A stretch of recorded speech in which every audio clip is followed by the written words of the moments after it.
आपल्या सर्वांचे आराध्य दैवत छत्रपती शिवाजी महाराज यांची जयंती 19 फेब्रुवारी 2024 रोजी शासनाच्या कार्यक्रमानुसार महापालिकेने मोठ्या थाटामाटात साजरी केली।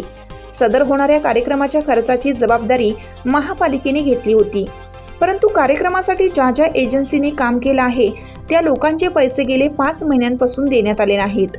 आज महापालिकेमधील छत्रपती शिवाजी महाराजांच्या पुतळ्यासमोर बसून तसेच पैशाची मागणी करत अधिकारी आणि कर्मचारी यांच्या विरोधात घोषणा देण्यात आल्या।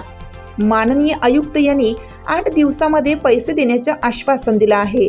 मराठा क्रांती मोर्चा सांगली, शिवजन्मोत्सव सोहळा समिती सांगली। हिरकणी न्यूज करिता शरद गाडे, सांगली। चालू घडामोडींचे अपडेट्स जाणून घेण्यासाठी आपल्या हिरकणी न्यूज चॅनलला सबस्क्राईब जरूर करा, लाईक करा, कमेंट करा आणि शेअर करा। बेल आयकॉनवर प्रेस करा आणि नोटिफिकेशन्स मिळवा।